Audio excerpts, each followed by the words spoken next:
teste de marshmallow, depois vocês procurem aí, né? Um teste muito antigo, né? A gente bota na descrição aqui também agora. A gente coloca na descrição. Que é justamente isso, assim, pô, você quer garantir o consumo hoje imediato, né? Ou você quer ter a possibilidade de, num decorrer de tempo, ter 2 marshmallows, você ter o dobro, né, desse consumo. Você pensar no dia a dia do brasileiro, nessa alta propensão marginal a consumir, é justamente isso. O que é o marginal? Chegou um marshmallow novo, né? O brasileiro, na hora, ele vai consumir esse marshmallow, né?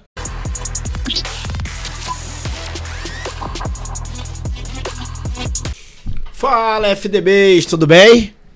Mais uma vez estamos aqui, eu sou seu host Pedro Barbosa e estamos com a 5ª aula para a gente aprender muito desse nosso professor e acho que é a primeira aula como diretor educacional da APMEC, não é isso, Marcos Saravalha?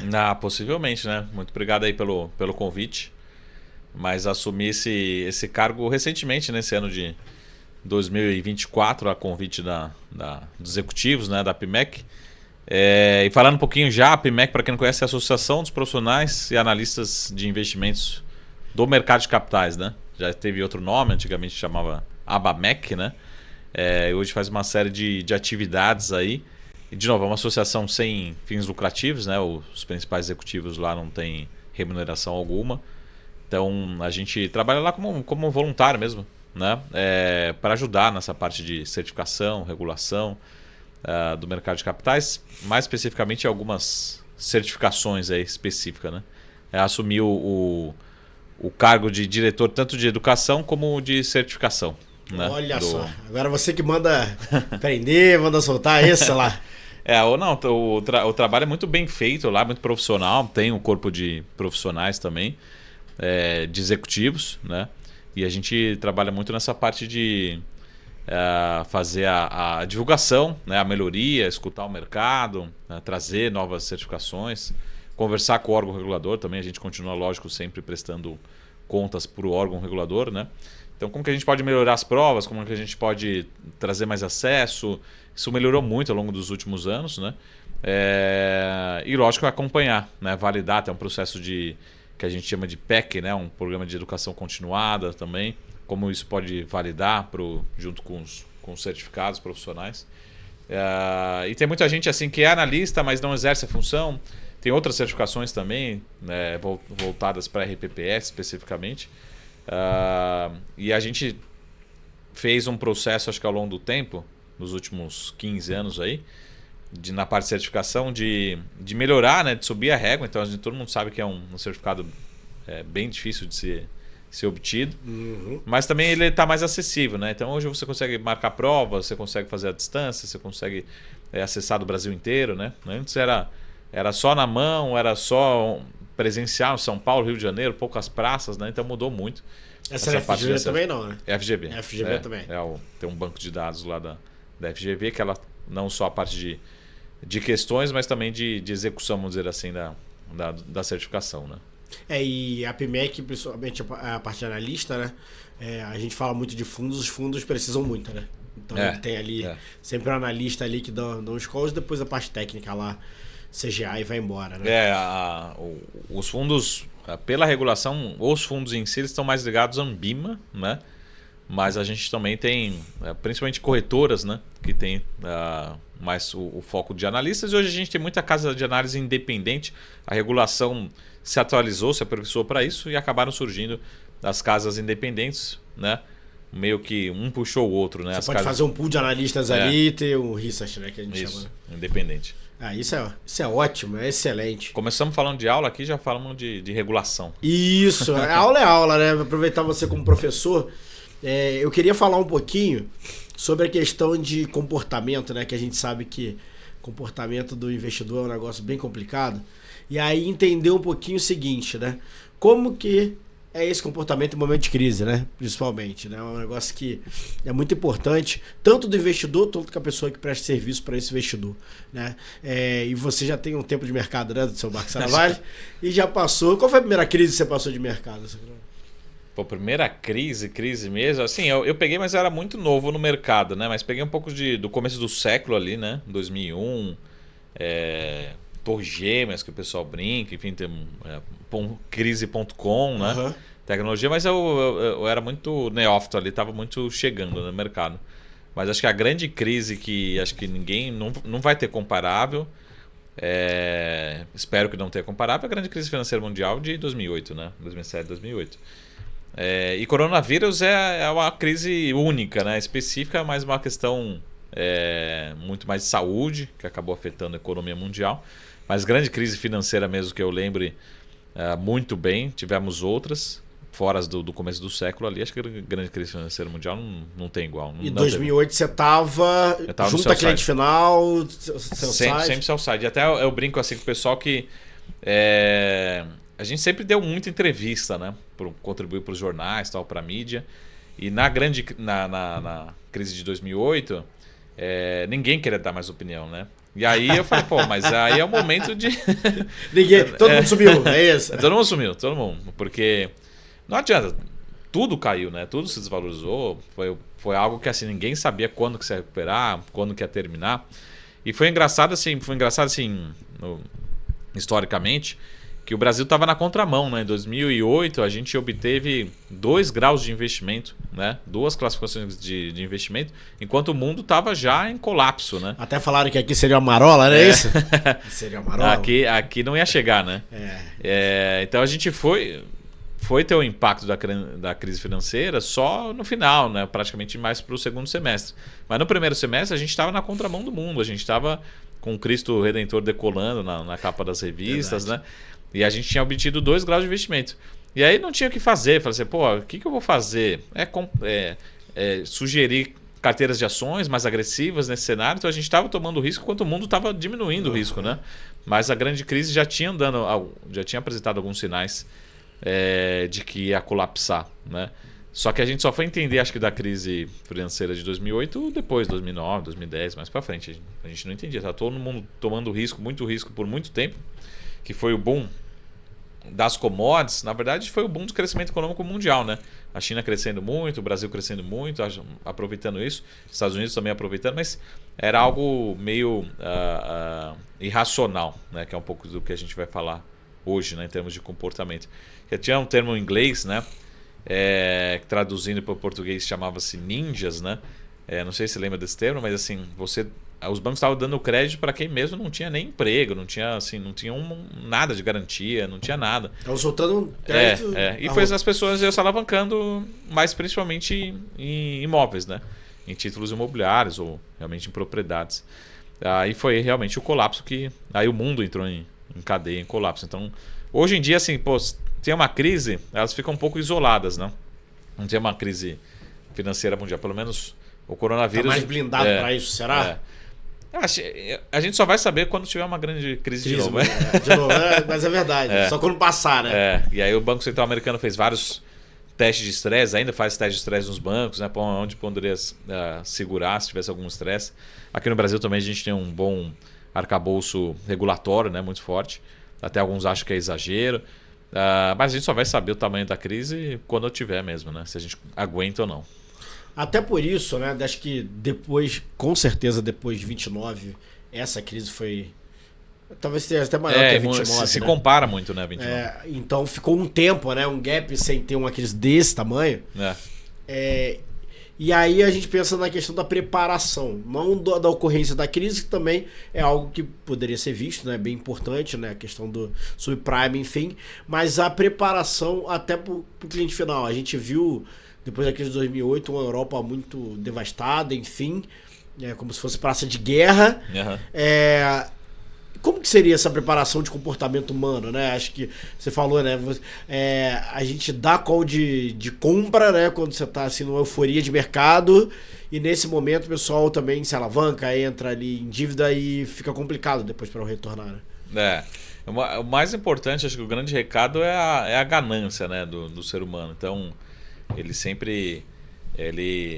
acredita que ele tem conforto, né? Tem os viés comportamentais, né? Que ele fica ancorado, acertei numa, eu acho que eu vou acertar sempre, acertei numa, eu vou me alavancar, né? E a ganância de sempre de querer ganhar mais. Se eu ganhei sempre, porque eu não poder estar ganhando 1.000, poder estar ganhando 10 mil. E às vezes você precisa de instrumentos, que os instrumentos existem, né? de alavancagem. E sempre o investidor ele só vai entender da ganância dele. Até tem um gráfico, né, de comportamento do investidor que ele fica muito mais... É um gráfico meio em S, assim, né, que a gente chama. Só que ele é muito mais intenso na queda do que na alta. O que isso quer dizer? O investidor ele fica muito mais triste, né, muito mais sentido nos momentos de perdas do que feliz nos momentos de ganhos. Né? Kahneman que diria, né? Acabou de falecer. Ele fez o estudo dele em cima disso, né? Então é comportamento. E, de novo, a gente só vai entender do nosso comportamento no momento de prejuízos, infelizmente. E eles acontecem, é cíclico. Renda variável, você tem risco, qualquer ativo tem o seu tom de risco. Até por exemplo, um título público, né? Também tem seu risco, tem a sua volatilidade. E a gente só vai entender disso quando tiver realmente um momento de queda, né? Como se proteger, até hoje um dos assuntos de 2024, não com tanta intensidade, mas até a gente escreveu numa newsletter nossa, um movimento que alguns países têm feito de aquisição de reservas de ouro, né? Então é justamente isso. Por que esses países estão vendo? Né?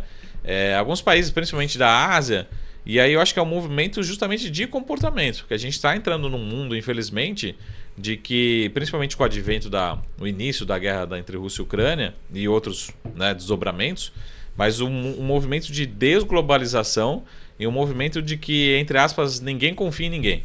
Né? Entendi. Então, se você não confia no seu vizinho, no seu parceiro, você fala assim, pô, quem confio? No ouro. Eu sei que o ouro não sobe. Mas eu sei que se tiver alguma coisa pior, é justamente isso. Né? O ouro ele vai estar lá. Quanto que vale 100 quilos de ouro? Né? O preço, não, 100 quilos de ouro é 100 quilos de ouro daqui hoje, daqui a amanhã, enfim. Então você vê alguns países constantemente nos últimos 2 anos aumentando sua reserva de ouro. Né? E é justamente isso, é comportamento. Porque eu não sei o que pode acontecer no Oriente Médio, Rússia e Ucrânia, outras guerras civis. Até inclusive o ano de 2023, se não falha a memória, acho que foi o 2º ou 3º ano mais, vamos dizer assim, mortal, que tivemos mais mortes em guerras, né? Desde a Segunda Guerra Mundial. Né? Se for a memória, acho que foi o 2º ou 3º ano que mais morreram gente. Então a gente tem guerra Rússia e Ucrânia, a gente tem Oriente Médio, a gente tem várias guerras civis ao redor do mundo. E a gente vê esse movimento de desglobalização. Né? Os Estados Unidos pensando mais nele mesmo, a China pensando mais nela mesma, né? O nearshoring, né? Os Estados Unidos falam assim, pô, eu preciso depender de pessoas que estão próximas até fisicamente, geograficamente de mim, e não lá de um fornecedor chinês que se tiver um problema lá E pode ser que o Brasil se beneficie disso? Tá perto, de certa forma, né? Então a gente precisa... eu acho que dentro dessa disputa global, que alguns dizem que é uma guerra fria disfarçada, né? A gente precisa escolher um parceiro. Né? Por enquanto a gente tem muita relação. Mas se a gente olhar pro gráfico de como que era o comércio internacional no começo do século, ano 2000, e depois 20 anos depois, os Estados Unidos ele perde uma grande parcela, né, de poder no comércio global e entra a China. Então hoje quem que é o maior parceiro global do Brasil? China. Quem que é o maior parceiro global de diversos países? É a China hoje. E o Brasil parece que não está escolhendo, né? Mas ele já está hoje com uma dependência muito grande da relação comercial com a China. Né? Principalmente a parte de commodity da China direto, né? Olha onde a gente está indo na nossa aula de comportamento. Mas é bom, porque assim, eu estava até lendo algo mais cedo hoje sobre a questão falando de China, sobre a questão da natalidade da China, né? Que agora eles, desde 2021, eles estão incentivando ter filhos, chegando a 3 filhos por causa do, principalmente, mercado interno e força de trabalho, né? Que eles já estão olhando isso, né? E você fala da questão da reserva de ouro. Então, assim, aí vindo para o Brasil... Como é que a gente está se preparando? Ou se a gente se prepara em algum momento para isso, ou a gente deixa a vida nos levar mesmo e pronto. Assim. Bem. A gente não tem mais coisa política para resolver do que uma preparação de reservas. Então, seria interessante. Né? Não, até assim, em termos econômicos políticos, primeiro, o Brasil não soube aproveitar o nosso boom demográfico. Né? Então a gente teve, né, um movimento realmente de crescimento populacional, só que agora a gente também para de ter filho, né? Você tem quantos? 2 filhos, 2 né? filhos. Eu tenho 2 filhos. Vai ter muita gente que ou tem um filho, muita gente, ou não tem filho, né? Mas mesmo 2 filhos. 2 filhos, se a gente pensar, você está mantendo a população, né?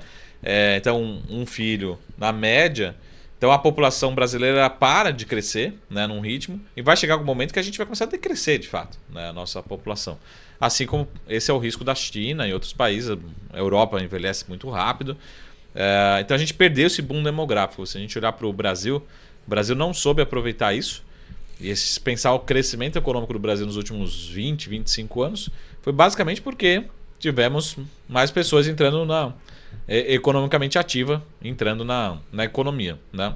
E provocação, assim, as provocações.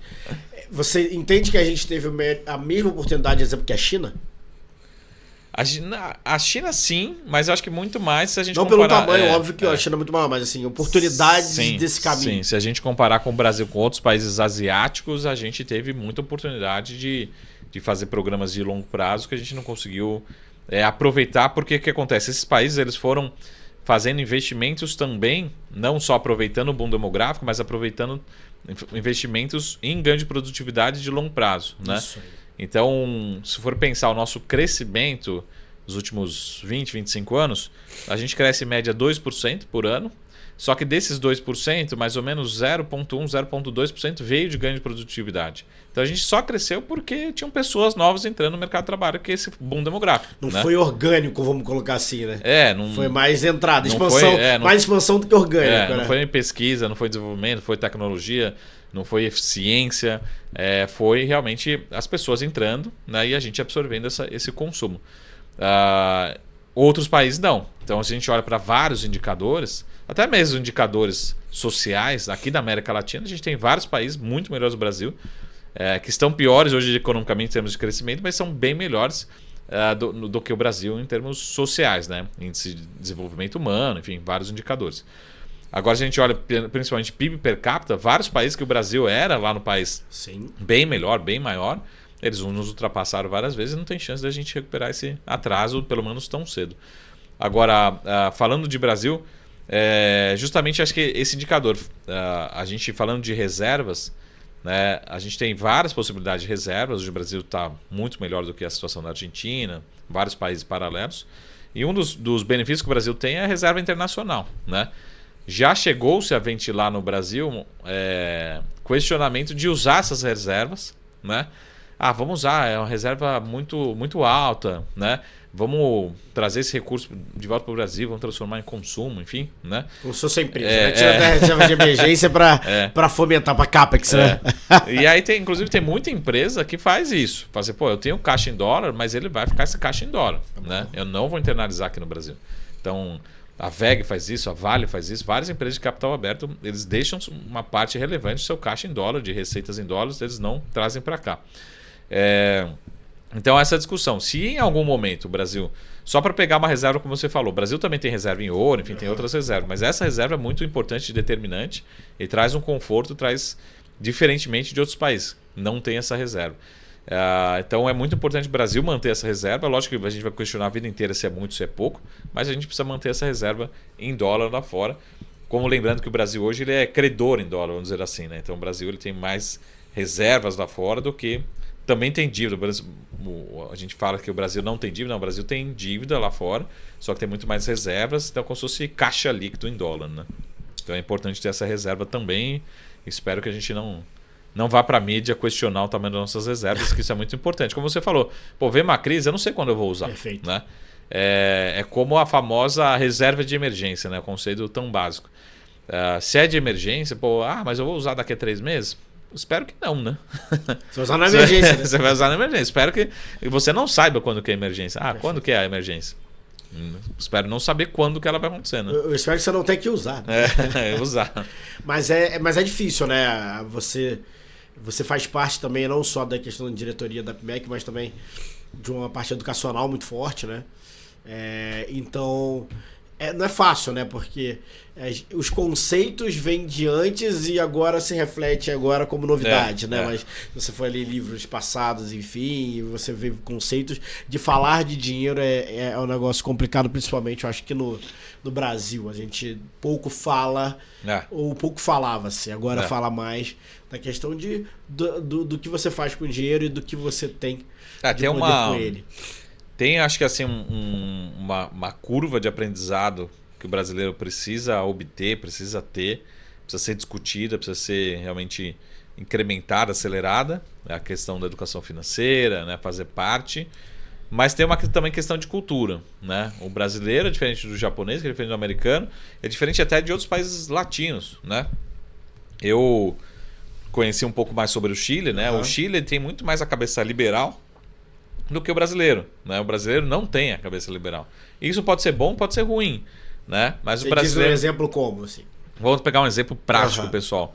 E aí vocês deixam aí nos comentários se você vai defender ou criticar o brasileiro ou defender criticar o chileno, né? Mas, por exemplo, vamos supor, você tem roupas dos seus filhos lá no final e cresce muito rápido, né? E você perde muito rápido essa roupa, né? Aqui no Brasil a gente tem uma cultura. O que você faria, por exemplo, com essa roupa? O que é costume do brasileiro fazer com essa roupa? Doar no final. Assim. Você vai doar para uma instituição, para quem está precisando, um familiar. Primeiro vai de um filho para o outro, né, que é importante, né? Isso aí ajuda bem. Já pensa no planejamento. Mas doar no final. E você vai acabar doando. E isso é a cultura brasileira, né? A cultura de um país liberal, né? Ele fala assim, pô, peraí, mas isso aqui é um ativo meu, que eu me esforcei para comprar, para adquirir. Bota pra vender. É muito comum, né, um chileno, porque ele tem essa cabeça, essa cultura, de colocar num site para vender, né? De, pô, eu consigo isso, pegar uma parte disso e comprar outra roupa pro meu filho. É ruim, é bom? Qual que é melhor? Não existe melhor. É questão cultural, né? Então, eles têm uma cabeça muito mais cultural. O que eu gosto, por exemplo, do Chile, que eles são muito mais abertos, né, economicamente, eles têm muito mais essa cabeça. Então, várias empresas entram lá, eles têm alguns índices também de desenvolvimento humano melhores do que os nossos, e não tem certo ou errado, né? Mas eles têm muito mais essa cabeça. Então, eu brinco assim, tem alguns pontos que o Brasil ainda é muito fechado por conta da nossa cultura. A gente tem medo de entrar empresas americanas, estrangeiras, chinesas aqui, pô, não vão roubar nossos empregos, isso aqui vão roubar nossos ativos, né? Mas isso, ao mesmo tempo, a gente não consegue ter tecnologia nova, né? Algumas indústrias a gente não consegue desenvolver a pesquisa, e a gente acaba fazendo o inverso, mandando os brasileiros para fora, né? Sim. Tem muita empresa de tecnologia que vem aqui, rouba nossas cabeças e vão para fora. A gente vê vários países latinos, né, e ex-Brasil, que eu falo assim, como a gente consegue medir isso de uma forma assim? Vai numa cidade e vê quantas marcas de carros você tem nas ruas que você nunca ouviu falar, né? Verdade. Você fala assim, caramba, que carro que é esse, né? Mostra uma cultura muito aberta, que traz essa evolução, né? E isso, para mim, algo saber explorar também essa parte comercial, né? De mercado internacional, de comércio internacional, que o Brasil ainda é muito, muito fechado, né? Basicamente, a gente exporta, né, meia dúzia aí de commodities, né, sendo radical, né? Mas a gente tem muito pouco relacionamento internacional. Então esse é uma questão que a gente dá para melhorar, vamos melhorar, né, tem espaço para melhorar, mas tem alguns pontos que também são culturais, né, de países diferentes. Você vê que então o Chile, né? O Chile também é grande, ele não chega a ser tão pequeno, mas talvez expressivamente. O Brasil ele tem um tamanho continental, né? Então você tem talvez o mercado interno também, de certa forma, forte, não pode ser desprezível, né? Sim. Países menores, como até, por exemplo, Israel, enfim, que você tem um mercado interno que você não dá para sustentar só com ele, talvez ele tenha já essa amplitude maior de buscar mercados externos, né? Com outras potências, não só commodity, mas com tecnologia, algo dessa linha, né? Aqui, até por isso, você tem também uma desigualdade, né? Então isso é muito ruim, né? Que é até educacional. Mas você olha muito internamente também, né? As maiores empresas, talvez, do Brasil, tirando Vale, tirando Petro, que são bem gigantes, né? Que aí fazem coisas internacionais, exportam em tudo, mas tem uma questão de mercado interno muito, muito grande também, né? Você falou da VEG. A VEG tem um mercado interno muito grande também. Tem. Motor de geladeira, mas é sério, ela pega o mercado interno. Entre exportar, é igual lá o crédito, né? Entre açúcar e álcool, né? Entre exportar e importar, o cara fica um pouco nessa linha, né? O Brasil até que tem assim, sua capacidade de desenvolver bons cérebros, desenvolver, estimular muito, né? Só que a gente acaba perdendo, né? A gente acaba não retendo. Eu brinco com todo mundo, assim, por exemplo...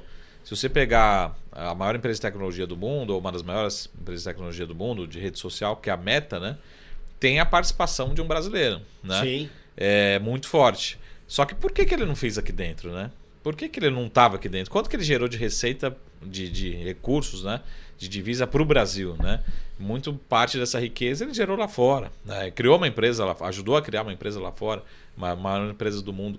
Então a gente tem pessoas muito boas, qualificadas, mas a gente acaba não tendo um ambiente que estimula ele ficar por aqui, desenvolver por aqui, né? Reter por aqui, como você falou assim, a gente tem mercado. Uhum. A gente também tem 200 milhões de pessoas que têm uma rede social, né? Pensar assim, o WhatsApp não deixa de ser uma rede social. Então todo mundo tem alguma rede social, né? No Brasil. Mas a gente, até o Pix virou um pouco, né? A rede social hoje em dia. Você consegue até se comunicar se quiser, né? O pessoal manda Pix de 1 centavo, né? Pra falar, né? Pra conversar. Verdade. Mas a gente não tem esse ambiente de desenvolver e reter por aqui, embora tenha um dos maiores mercados do mundo. Vários mercados. Tem muitas empresas que entram por aqui no Brasil e falam, pô, esse aqui é o quinto maior mercado mundial, sexto, sétimo, dependendo do consumo, né? De veículos, enfim, qualquer produto de consumo dia a dia. Mas acaba desistindo. Pô, a gente não tem um ambiente que estimula a geração de negócio. E aí, pelo inverso, né? As pessoas mais capacitadas, principalmente, acabam procurando outro ambiente. Fala assim, pô, não, preciso estudar fora porque é lá que vai... Ou começar a trabalhar fora porque é lá que vai ter um ambiente para eu trabalhar e desenvolver. Aí a gente acaba perdendo, não desenvolvendo esse cérebro. Acho que é muito isso, né? Capacidade de desenvolver, mas principalmente de reter. Né? O Brasil tem muito pouco. Mas tem muita gente boa também, né? E politicamente, né? Claro que tem menos de 40 anos a gente teve a ditadura. Tudo bem que falando de Chile ele também teve a América Latina inteira. A América Latina inteira, né? Então, talvez porque uma diferença de um ou de outro, será que também é o tamanho mesmo? Porque assim, é o que eu falei, o Brasil é continental, então você tem vários Brasis dentro do Brasil, né? Você tem São Paulo, que é uma cidade já que é diferente do Brasil todo, e depois você tem Rio. São vários Brasis e, cara, várias cabeças. Você tem vamos dizer, no Rio, um funcionalismo público que é ainda bem forte, enfim. Então, você acha que essa desconexão que traz um pouco isso? Assim, se for, a gente poderia fazer, só pra gente não ficar distante da aula aqui, né? Claro. Mas só pra uma crítica que... Porque isso influencia o comportamento, né? Quando você vai chegar no comportamento, na hora de tomar a decisão, o cara vem do legado. Uma crítica, né? Que acho que, principalmente quem tem uma visão mais liberal, né? E, de novo, não é questão de ser esquerda ou direita, né? Por exemplo, lá no Chile, eles têm esse conceito liberal, tanto na esquerda como na direita, né? Todo mundo mais ou menos tem mas eles têm a cabeça mais liberal. Entendi. Então, as economias, né? Mais, vamos dizer assim, menos liberal, né? Necessariamente tem uma visão de uma participação do Estado mais forte, né, na economia. Que, na minha visão particularmente, ela já é um modelo muito criticado e talvez muito atrasado, né? Então, por a gente pegar a componente de um PIB, você tem várias componentes lá que formam um PIB, né? Mas tem um G, né? Chama-se gasto do governo, que ele é determinante, né? Mas você ficar gastando dinheiro do governo, beleza, né? Mas chega uma hora que o governo não tem mais credibilidade, que é mais ou menos um pouco que a gente está vivendo em 2024, né? A gente está vendo a popularidade desse governo perdendo, né? A gente vê os títulos só subindo. O que é o título subindo? Ficando mais caro. É credibilidade, né? Então o governo está ficando mais inchado, está ficando maior, e o investidor que vai rolar essa dívida, que é basicamente o nosso financiamento, né, do governo, fala assim, ó, semana passada eu te emprestava dinheiro por inflação mais 5. Ó, essa semana, para 10 anos, inflação mais 5 é muito pouco. Ou seja, sua garantia diminuiu, né? Sua percepção de valor. E então, a gente vê que muitos estados, e quanto maior o estado, de novo, a gente não está julgando nenhum governo, mas quanto maior o estado também, maior a chance de ter falhas nesse processo, né? Então, vamos supor aqui, só para a gente terminar, o Brasil não gasta pouco com educação, pelo contrário, a gente gasta muito com educação, comparável até a outros grandes países. Nominal e absoluto. Né? Só que quando a gente fala assim, puta, como é que está o Brasil nessa competição aqui de português, né? Ou de línguas, ou de matemática? O Brasil nunca aparece, né? Tem vários rankings mundiais. Então o dinheiro ele sai, mas ele não chega na ponta final, ele se perde no caminho, ele é muito mal utilizado, né? Então, de novo, esse tamanho do Estado aqui, que ele é muito questionável em economias, né? Como o nosso modelo aqui.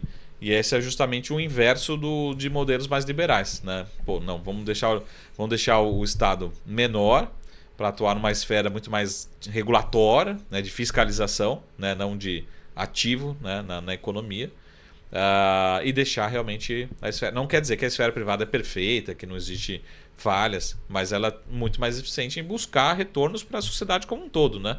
Porque se uma empresa ela quer gerar lucro, Perfeito. ela precisa gerar empregos, ela vai gerar impostos, né? Ela vai gerar o que a gente chama uma externalidade, todo mundo vai sair ganhando, né? Então, vão ter empresas que vão falhar no caminho? Vão. Mas deixa a empresa fluir melhor, né? E o Estado atuar onde que ele deve ser atuado, que é na parte de regulação, fiscalização, criar leis, fiscalizar essas leis, enfim. Esse é o trabalho. Então, acho que é um pouco da diferença que a gente tem do Brasil com outros países da América Latina. E isso acaba se traduzindo até em números de desenvolvimento humano, né? Então, números não só PIB per capita, enfim, outros indicadores, mas desenvolvimento humano de fato, né? E aí acaba se traduzindo também o Brasil um país muito desigual, né? Acho que o principal indicador é a desigualdade muito grande. E você falou da aula e na verdade acaba fazendo todo sentido, porque você com essa percepção do governo ali, né, o tempo todo, você também talvez diminua o apetite a risco no sentido de que se eu não tiver algo programado, você pega literaturas que fala, cara, você vai entender sua aposentadoria, né? Se você também não correr alguns riscos aqui, você não chega naquele número que você falou lá na frente. É simples assim. Se você ficar nos títulos de baixo risco, vamos colocar assim, que também tem seus riscos, né, de crédito, enfim, mas de baixo risco, se você só ficar nisso, você não tem lá na frente. Você tem que investir até economia real, enfim, em empresas, você tem que entrar. E acaba que isso, né? O governo, bem ou mal, talvez dê um colchão pro cara falar, cara, qualquer coisa lá na frente o governo resolve pra mim. Não, é o famoso, parece frase meio batida, mas é o famoso ensinar a pescar e não dar o peixe, né? E aí tem um outro fator bem comportamental do brasileiro, que eu sempre falo que parece xingamento, né? E o pessoal fala assim, pô, o brasileiro ele tem uma alta propensão marginal a consumir. Você fala, caraca, mano. Alta propensão marginal a consumir. Tá bom. Então, consumir. O negócio dele é justamente isso. E aí a gente remete ao teste do marshmallow, né? Você já ouviu falar do teste do marshmallow, né? Então o brasileiro é isso, assim, se você der um marshmallow para ele fala assim, beleza, obrigado. Você nem pergunta o que é pra fazer, ele já comeu o marshmallow. Depois ele, não era pra você fazer uma receita de alguma coisa, não. Já foi, já. E o teste de marshmallow, depois vocês procurem aí, né? Um teste muito antigo, né? A gente bota na descrição aqui também agora. A gente coloca na descrição. Que é justamente isso, assim, pô, você quer garantir o consumo hoje, imediato, né? Ou você quer ter a possibilidade de, num decorrer de tempo, ter 2 marshmallows, você ter o dobro, né, desse consumo. Você pensar no dia a dia do brasileiro, nessa alta propensão marginal a consumir, é justamente isso. O que é o marginal? Chegou um marshmallow novo, né? O brasileiro, na hora, ele vai consumir esse marshmallow, né? Ele vai pensar em poupar, que é o oposto dos meus familiares japoneses lá, né, estão do outro lado. Ele não consome marshmallow nenhum. Caraca, né? Não, vou te dar 3. Não, mas deixa aí 3. Bota no caixa de vou te dar 5. Beleza. Fica aí. Esse é o japonês, né? O brasileiro, não, te dei 1. Mas daqui eu vou voltar e pode ser que você dê 2 daqui a um mês. Já botou pra dentro. Então, esse é o comportamento do brasileiro.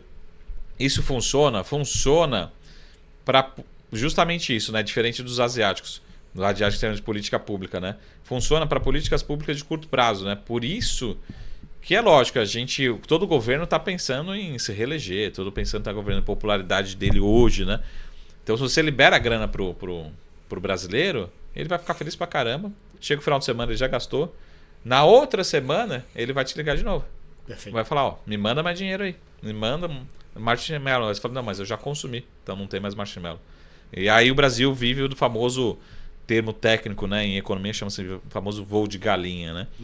Nenhum preconceito com as galinhas aqui, mas é que a galinha ela tenta voar e não consegue, né? E o Brasil é assim, né? Acaba não decolando, ela acaba tentando voar, cresce 3%, depois cresce 1%, depois cresce 2%, depois cresce meio, né? A gente não consegue crescer consistentemente, né? E aí famoso em 10 minutos muda tudo e 10 anos não muda nada, né? Brasil. E aí a grande crítica dos economistas, né, que quando abre o PIB, né? Beleza, o PIB cresceu 3%. Pô, legal, tal, vamos comemorar.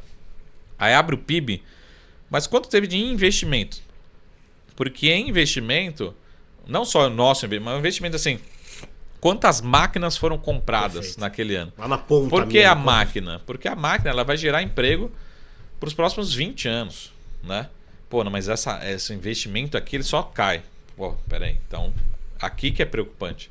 E aí o ano passado, em 2023, nosso investimento foi bem fraco, né? Em investimento mesmo, que a gente chama de capital, né? Ou investimentos em máquinas, né? Em bens de capital, que esses vão gerar um emprego constante, né? Pô, sempre tem que ter alguém operando aquela máquina lá nos próximos 20 anos, né? Para fazer camiseta, para fazer... Só que esse investimento não tem. Ou ele é sempre em queda, né? Essa é a preocupação que a gente tem. A gente acaba investindo muito em dar o marshmallow, né? Pega o dinheiro público, dá o marshmallow, consome, mas o ano que vem você não tem nem marshmallow, nem dinheiro para dar o marshmallow novo, né? E aí vamos pegar a vantagem do outro lado, já que brasileiro gosta, então vamos embora. Do outro lado, tem marshmallows pra gente pegar e poder acumular? Quem tem essa cabeça consegue, num Brasil, fazer isso? Quem assim... Te dar um exemplo lá daquele, foi o Pronamp, né? Que foram para empresas, né? Que, pô, a taxa de juros era muito pouco. Tem empresa que pegou, óbvio. Estava na emergência, pegou e gastou, enfim. Mas tem empresas que também geram caixa com isso, né? Que, pô, é uma taxa que, pô, cara, qualquer investimento que ele bota lateral dá muito mais. Quem então conseguir acumular os marshmallows consegue aí a longo prazo fazer algo, ficar com caixa, que é algo interessante. Acho que é o caso, assim, mais emblemático que a gente tá... Virou até um pouco de meme, né, durante essa semana, voltando para empresas listadas, né? É o próprio caso da WEG, né? A WEG, todo mundo fala assim, pô, mas como que a WEG chegou nesse patamar que a WEG é hoje? A WEG só chegou pensando em investimento em tecnologia de longo prazo, né? Pesquisa, engenheiros, desenvolvimento de novos produtos, entrando em novos mercados. Por que eu estou falando que virou meme praticamente? Porque saiu uma lista, acho que da Forbes, né, essa semana, que é uma das mulheres mais ricas aí do mundo, do Brasil, enfim, é uma brasileira que é uma acionista, enfim, que recebeu uma herança de ações da família WEG, né? Então você vê que ela está conseguindo surfar, né? Pô, estamos felizes por ela, pela família dela, enfim, perfeito. Ela está com uma previdência garantida que o pai construiu, o vô construiu, né? O bisavô construiu, foi construindo durante 20, 50, 100 anos. E hoje está aí, né? Está com uma família construída, né, a longo prazo. E eles nunca fizeram, pelo menos a WEG, nunca teve um movimento super agressivo, né? Sempre cresceu ali 10%, 15% no ano, 20% no outro ano, 10% no outro ano, de forma super consistente, né? Construindo no Brasil, construindo ativos fora do Brasil. Isso é um trabalho de pensar no marshmallow, né? Porque a família, né? o filho, o neto, né? O bisneto poderia falar, pô, obrigado, mas eu vou curtir minha vida, vou gastar esse dinheiro. Não, pô, vamos continuar reinvestindo na companhia, crescendo. E você tem hoje gerações e gerações que aproveitam desses investimentos aí de longuíssimo prazo, né? Então, dá para fazer, a gente tem vários casos de sucesso, mas precisa pensar sempre que a gente chama, a gente brinca assim, numa política de Estado, né? Seja no ambiente privado, seja no ambiente público. Uma política de Estado, não uma política de governo, né? Porque também um CEO, um presidente, vamos pensar o caso inverso também, né? Americanos foi um caso de insucesso, né? Que o CEO, né, os executivos pensaram no governo deles, né? Ou seja, pô, eu preciso ter resultado aqui na minha gestão, né? Então isso também é perigoso. Então, para quem consegue ter essa cabeça do marshmallow e quando se traduz em vários conceitos, mas principalmente o conceito de previdência, né? Sabendo que o brasileiro não vai conseguir sobreviver quando chegar na previdência. Pô, Marco, eu estou contribuindo para o INSS, vou me aposentar daqui a 20 anos, beleza, né? Mas qual que é o seu padrão de renda hoje? Eu tenho a renda de 15 mil reais por mês, né? Pô, quando eu vou me aposentar, vou ter um padrão de renda de 5. Pô, mas como isso? né? Você vai conseguir reduzir seu padrão de consumo, né, em 1/3? Rapidamente. Porque assim, você leva até o estresse, né? Ninguém faz isso 10 anos antes, né? Essa redução. O cara leva até o estresse e rapidamente vai diminuir, né? Daí tem muita gente que chega ali no momento de aposentadoria e infelizmente assim tem que diminuir de casa, viver de aluguel, né? Ou não consegue implementar uma aposentadoria que quer se beneficiar com viagens, enfim, mais tranquilo, né? Ajudar a família, ajudar os filhos, né? De uma forma mais natural. Então você é um planejamento do Marshmello, né? E eu sempre olho, quando olho o vídeo do Marshmello, eu penso em previdência, né? Uhum. E o brasileiro não consegue pensar em previdência de longo prazo quando a gente diz um padrão de consumo, né? E de novo, você não precisa deixar o Marshmello lá em previdência, né? Mas você pensando no longo prazo, você vai ter 2, 5, 10, 20 marshmallows lá na frente. E é justamente isso. Só que você tem que abrir mão um pouco do consumo hoje, né, no curto prazo. Lógico, um pedacinho do marshmallow, deixa aqui. Não precisa cortar tudo, né? Até eu brinco que tem uns vídeos na internet. Corte o seu cafezinho, né? Aí daí fala assim, pô, mas o cafezinho, eu gosto tanto de cafezinho, né? Todos os dias ali, tá? É um momento de dar uma descontraída, uma parada no dia e tal, né? Pô, mas aí você vai tirar justamente os seus prazeres, né? Não, faz um equilíbrio, né? Melhor. Faz um planejamento financeiro, vê onde você consegue readequar. Você vai ver que você já consegue construir um planejamento de longo prazo no Marshmello. Mas, de novo, pensar em longo prazo é pensar sempre no Marshmello. E vale pra gente e vale para um governo também tomar decisão de política pública, né, de longo prazo. Porque como empresa, né, você também acaba enriquecendo quando as pessoas de dentro enriquecem também, né? Então é mais no nível individual mesmo, né?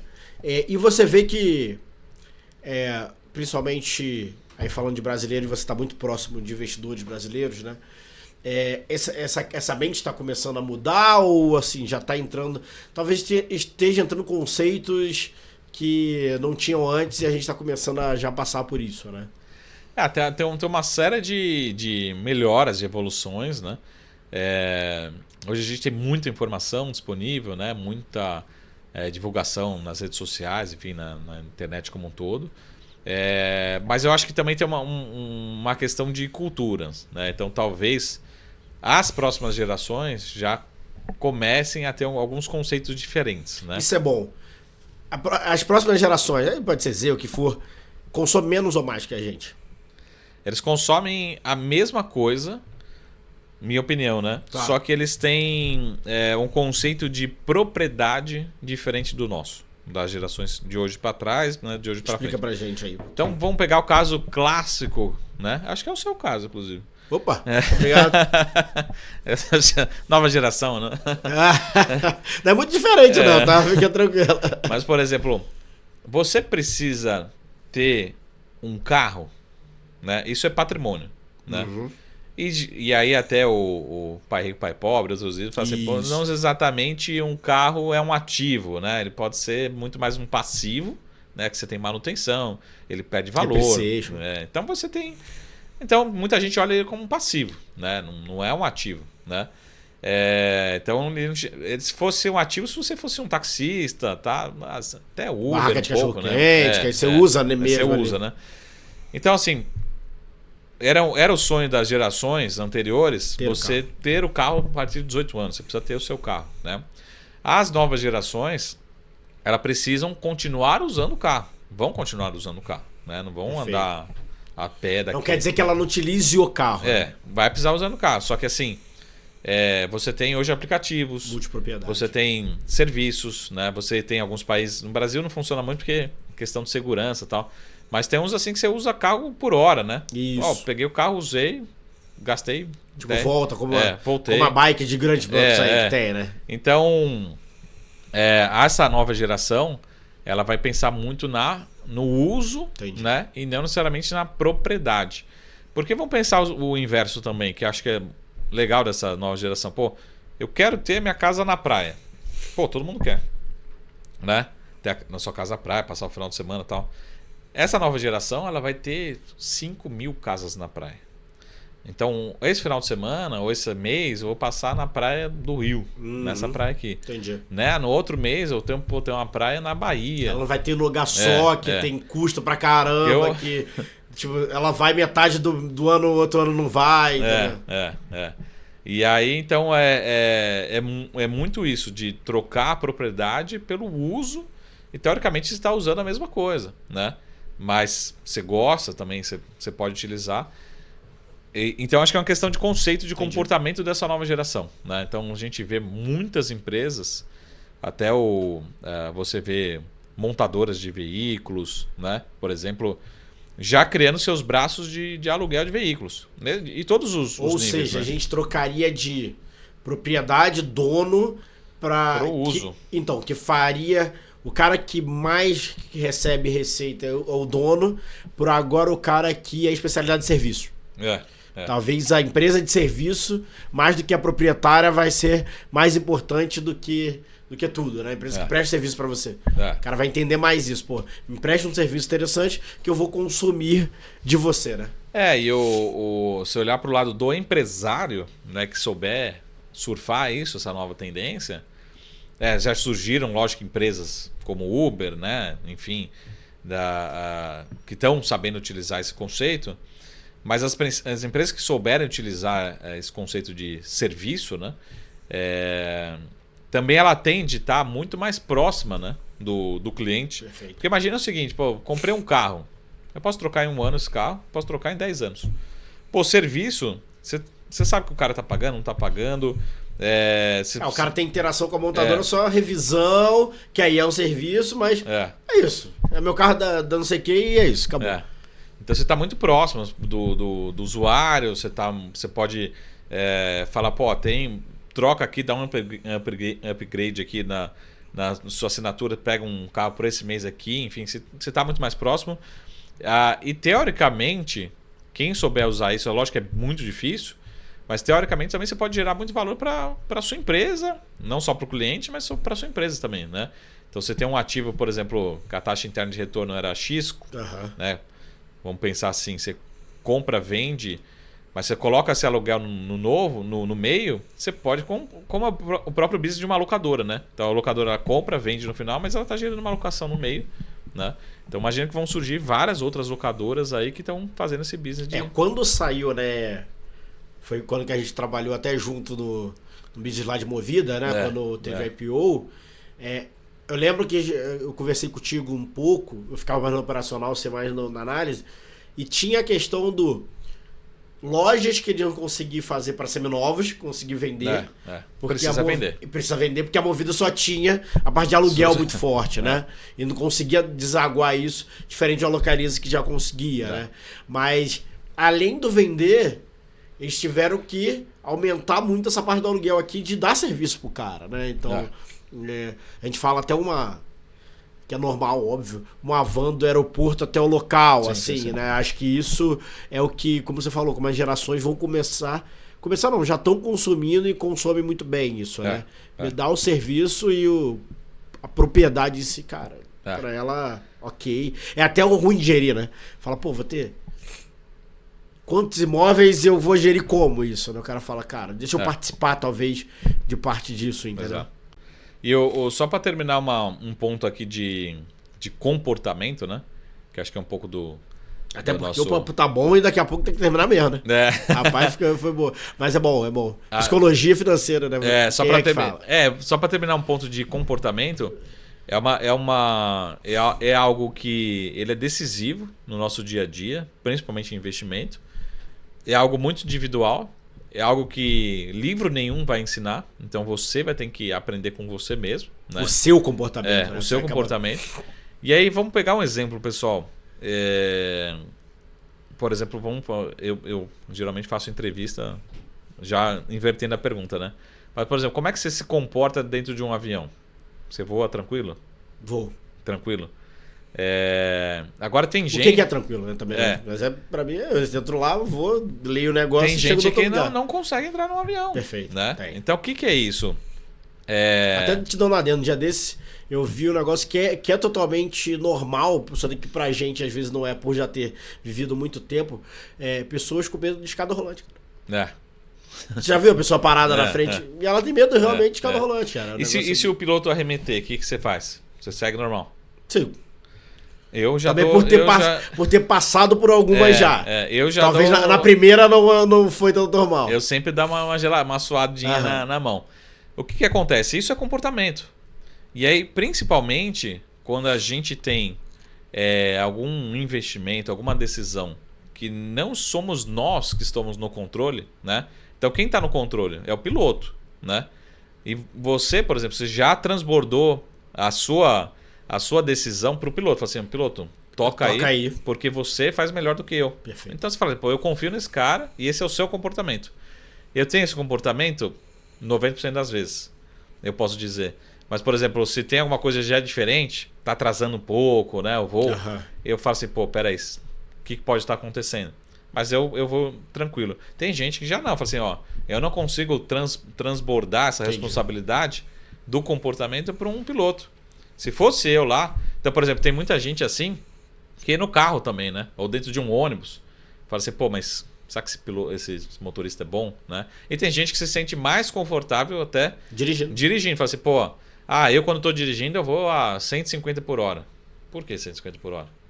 Porque você está no carona, você não vai, né? E aí, só que se você está no carona, você fala assim, pô, mas você está indo muito rápido. É isso aí. Dá uma segurada aí. Porque você não está no controle, né, da operação. Então, essa questão de comportamento é muito individual. E também investimento, às vezes você fala assim, pô, vou passar essa responsabilidade para um gestor de um fundo. Isso é comportamento. Eu confio nele. Tem gente que fala assim, eu confio um pouco, mas eu também quero fazer um pouco. Eu tocar. Tem gente que fala assim, não confio nada, eu vou fazer a minha carteira, eu vou tomar as minhas decisões, né, junto com o meu assessor, com o meu consultor. Então, comportamento é extremamente individual, né? Então, pega o caso do avião, e eu sempre falo para... Muito bom. Eu sempre falo para todo mundo no avião. Isso vale, acho que um pouquinho mais para a renda variável, né?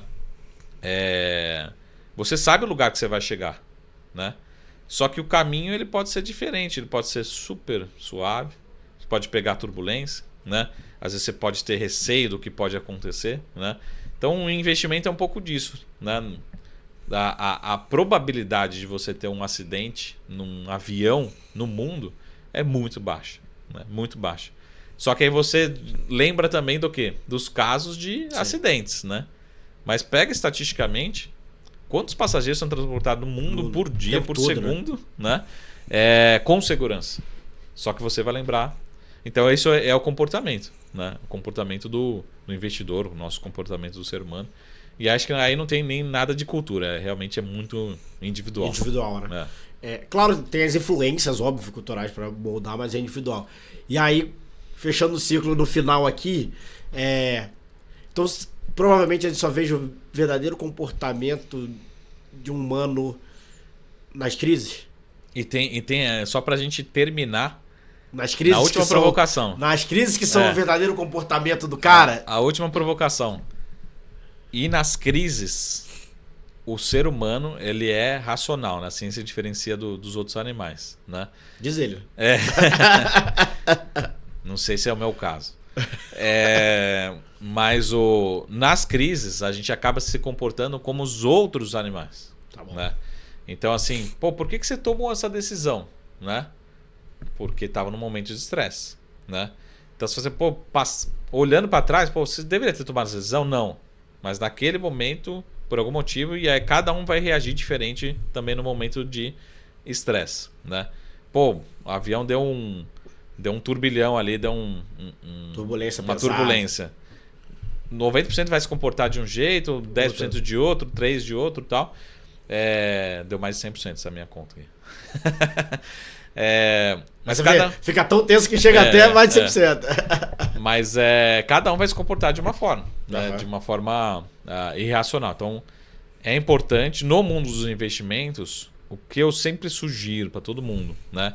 Tá passando por um movimento de estresse, né? Talvez a melhor decisão é não tomar decisão, né? Espera, vai para casa, olha bem, liga para o assessor, consulta, né? lê o que está acontecendo na mídia, volta no dia seguinte, pô, e aí, é isso mesmo? Vai acontecer? Eu lembro que aconteceu isso, só para exemplificar um dia clássico que eu estava lá na corretora, e foi o dia do Wesley Day, né? Foi, acho que talvez um dos piores dias dos últimos... Circuit break, depois a gente não tinha visto. E aí eu lembro que assim, era a renúncia do presidente, sabe? Um caso extremo, assim. E a gente ficou discutindo durante a noite, madrugada, pô, o que a gente vai falar, o que pode acontecer. Tal. Pessoal, vai azedar, vai ser ruim. Mas a gente tomou muito a decisão de não transbordar, né, o receio, né? E falou, pessoal, hoje não é dia de tomar decisão. Quem não tomou decisão naquele dia, em poucos meses, não foi rápido, né? Mas em poucos meses recuperou ali, 0-0, estava no positivo. Tomou decisões afoitas, né? Vamos colocar assim. E então é justamente esse recado que eu queria passar aqui para terminar. Então, assim, a gente tem essa percepção de risco, né, diferente, e acaba, em momentos de estresse, tomando decisões irracionais mesmo. Que você fala assim, pô, por que eu fiz isso? Porque se for pensar matematicamente... Todo mundo fala assim, pô, eu preciso maximizar o ganho, o lucro, aumentar ao máximo o meu lucro e minimizar os prejuízos. Perfeito. Quando eu tomo em algumas vezes decisão irracional, eu acabo maximizando o prejuízo. Que é o caso mais clássico que tem aqui, tem vários casos, né? De cotistas, né? De investidor que está investindo num fundo e ele tá lá abaixo. E o fundo cai 20%, liga para o assessor e fala assim, vamos tirar. Eu vou sacar. Cara, o cara acabou de vender no pior momento. Como a justificativa na mente dele que ele tem algo melhor ali que vai conseguir fazer ele rampar, basicamente. É extremamente irracional tomar essa decisão. Né? Você está vendendo no pior momento possível. Né? Provavelmente daquele fundo, daquela cota ali. Né? E você fala, por que eu tomei decisão? Depois passa 6, 12 meses. Foi irracional. Irracional, eu digo matematicamente, né? Foi irracional. Você está maximizando o prejuízo. Porque todo mundo fala assim, você prefere ganhar 10 ou ganhar 2? Você fala ganhar 10. Pô, por que você escolheu lá atrás ganhar 2? Para fechar, foi ótimo esse exemplo que ficou. É o nosso trabalho praticamente, né? A gente trabalha com comportamento humano o tempo todo, né? E é bom a gente também conseguir ajudar, né? Acho que isso acho que isso que você faz, né? Quando dá aula, enfim, é conseguir ajudar nisso, né? Nas lives também, né? Sara Lives e todas as outras, workshop, né? Com Gani, enfim. Isso que dá pra colocar na mente da pessoa, para ela pelo menos ter a pulga atrás da orelha. Eu falo que essa é a nossa missão. Tá a pulga e falar, cara, na próxima crise, o próximo... Mini crise, né? Porque às vezes tem os que são pontuais, você falou de loja americana, enfim. Cara, o que aconteceu? Sim. Vou escutar 2, 3 pessoas, vou entender pessoas que já são referências, isso é importante também, que já passaram por, né? Porque são referências. A própria pandemia foi isso também, né? Você falou da questão sanitária, mas assim, pô, quem realmente zerou tudo ali no low de 60, cara, perdeu uma volta, né? Interessante, né? E depois você não tinha como você pegar no 80 de novo pro 100, entendeu? Ali acho que foi um caso que a gente pode até fazer um encontro só sobre pandemia.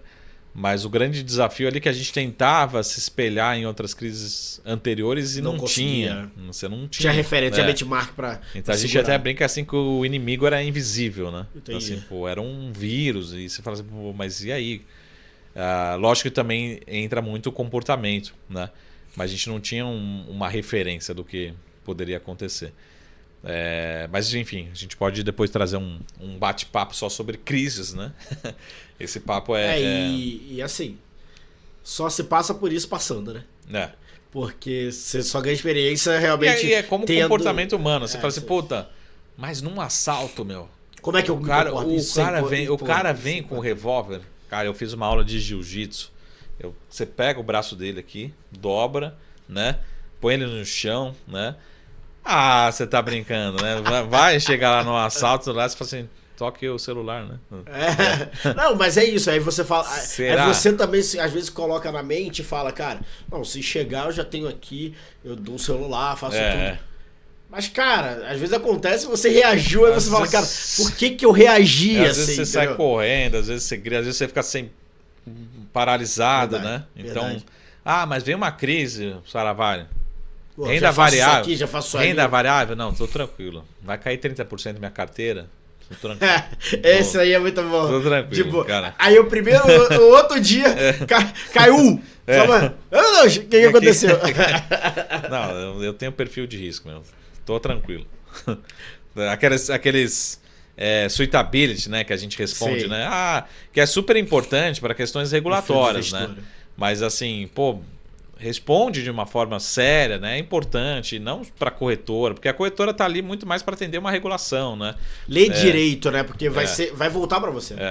Então é importante você se analisar junto com o seu assessor, quem te ajuda, te atende, pode supervisar. Pô, eu tenho esse comportamento. Se acontecesse isso, eu faria isso, sabe? Não, eu tenho conforto, né? Não estou pensando no longo prazo. Até eu conversei com um cliente esses dias, né? Tá montando uma previdência para a filha dele que acabou de entrar na faculdade e tal. E ele falou assim, pô, essa previdência precisa ter criptomoedas, precisa ter renda variável, né? Pensando no longo prazo. Aí é um conceito diferente. Diferente eu que estou numa outra fase da vida, outra pessoa, enfim. Então é importante responder, lógico, de uma forma séria, mas também estar muito próximo de quem te atende e falando, como é que seria a minha reação, né? Se acontecesse isso, né? Se acontecer isso. Esses exemplos são muito bons. Assim. É... Cara, se cai tanto, até mostra assim, que se cai tanto. É isso que acontece. Vamos segurar? Não, vamos. Porque assim, além de você entender o cliente, né? Você também já dá essa percepção para ele, né? Porque quando acontece não é algo que você também teve a surpresa, né? E estatística você pode usar também tudo a seu favor, né? Não, se cair 30% aqui, vamos olhar no coronavírus, puta, caiu 50% aqui e voltou em 6 meses. Mas, não é o mesmo comportamento. Não, mas pode ter uma, sei lá, 2014 no Brasil, 2015, a Petrobras caiu 50%, depois caiu mais, né? Caiu mais. Não voltou rápido. Assim. Não voltou. Mas é isso mesmo. Então, estatística, de novo, até tem um... Excel aceita tudo. Depois eu vou indicar um livro, né? Para quem acompanha aqui Vou deixar um livro, inclusive, isso. Depois a gente posta aqui nas redes sociais, né? Mas sobre estatística, né? Eu não lembro o nome ao certo, exato, mas super rápido, super simples e super antigo, assim. Até tem muita coisa que não funciona no dia a dia. Mas como mentir ou como enganar pessoas usando estatística, né? Então a estatística você vai usando, só que você não pode... você pode, lógico, usar a seu favor, né?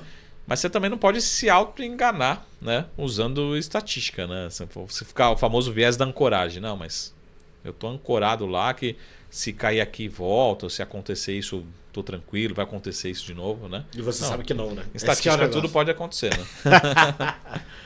Marcão, obrigado mais uma vez. Foi uma aula. Comportamento humano com mercado e veio. Até VEG apareceu, todo mundo apareceu. Até a herdeira da VEG, né? Isso. Mas isso, na verdade, como eu falei, é nosso papel, né? Acho que dá essa noção pro público e dá essa nova mentalidade, né? Tem um livro, falando em livro, que é muito interessante, que é o Mindset, né? Um livro que, você mostra ali 2 conceitos de pensar bem interessantes, que eu também indico, que traz um pouco isso, né? Traz um pouco como que você se comporta. É basicamente isso, como você se comporta quando acontece algo. Sim. O exemplo do avião foi ótimo. E é isso. Te Muito acompanha aí na Sara Live. É isso aí. Né? No fundo do baú, né? No fundo do baú, próxima. Que o próximo já vem com mais um entrevistado especial. Não vou falar não, pra deixar o pessoal com... É isso aí. Lembre de divulgar também nas redes sociais aí o FDB. fundo do baú. E lógico também, se tiverem algum tema, né, alguma gestora, algum gestor, né, interessado em trazer o debate aqui, é só deixar nos comentários aí. Perfeito. Obrigado, Marcão. Valeu, hein? Pessoal, um abraço. Até a próxima. Até mais. Tchau.